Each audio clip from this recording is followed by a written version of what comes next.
Mouse Clubhouse theme? Or do you want a Corduroy birthday?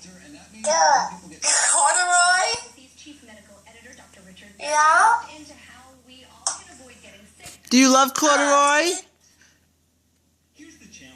Do you love Corduroy? Day after day, he waited with all the other animals and dogs for somebody to come along and take him home. The store was always filled with shoppers buying all sorts of things, but no one ever seemed to want a small bear in green overalls.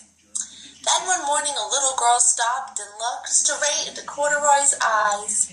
"Oh, Mommy," she said, "look! There's the very bear that I've always wanted." "Not today, dear," her mother sighed. "I've spent too much already. Besides, he doesn't look new. He's lost a button to one of his shoulder straps." Uh-oh. Corduroy watched them sadly as they walked away. "I didn't know I lost the button," he said. "Tonight I'll go see if I can find it." Late that evening, when all the shoppers had gone and the doors were shut and locked, Corduroy climbed carefully down from his shelf. Corduroy! Yeah, and began searching everywhere on the floor for his lost button. Oh! Suddenly he felt the floor moving under him. Quite by accident, he had stepped onto an escalator, and up he went. Oh! Could this be a mountain, he wondered. I think I've always wanted to climb a mountain. He stepped off the escalator as it reached the next floor, and there, before his eyes, was the most amazing sight. Tables and chairs and lamps and rows of beds. "This must be a palace," Corduroy gasped. "I guess I've always wanted to live in a palace." Have you always wanted to live in a palace? Yeah, I have. He wandered around, admiring the furniture. This must be a bed, he thought. Hey, you silly goose. I've always wanted to sleep in a bed. Are you gonna let me eat it? That's not nice. And up he crawled onto a large, thick mattress. All at once, be careful. Can you be careful? Look, you just dropped some. Okay, let's pull it. Perfect. All at once, he saw something small and round. "Why, here's my button," he cried. And he tried to pick it up, but like all the other buttons on the mattress, it was tied down tight. He yanked and he pulled with both arms until pop! Off came the button, and off the mattress Corduroy toppled, bang, into a small... Uh-oh.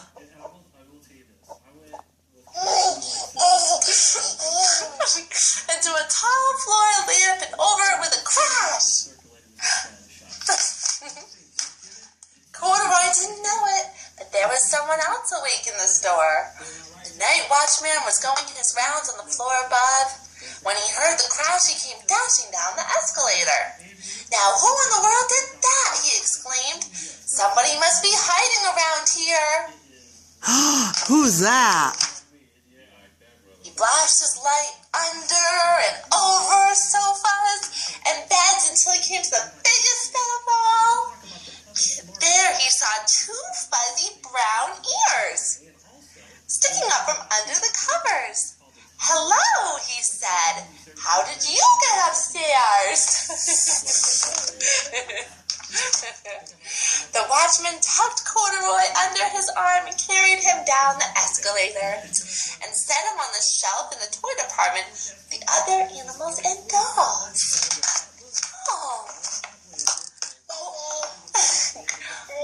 Corduroy, doggy, lion, lady. Corduroy was just waking up when the first customers came into the store in the morning. And there, looking at him with a wide, warm smile, was the little girl he'd all seen only the day before. "I'm Lisa," she said, "and you're going to be my very own bear." Last night I counted what I saved in my piggy bank, and my mother said that I could bring you home. Shall I put him in a box for you, the sales lady asked. Uh-oh. No, thank you, Lisa answered, and she carried Corduroy home in her arms. She ran all the way up 4 flights of stairs into her family's apartment and straight to her very own room. Room? Corduroy blinked. There was a chair and a chest of drawers, and alongside the girl-sized bed stood a little bed just the right size for him. The room was small, nothing like that enormous palace in the department store. This must be home, he thought.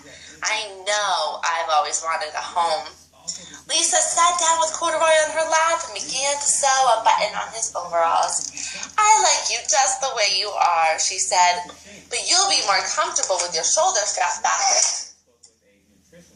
Is that Corduroy?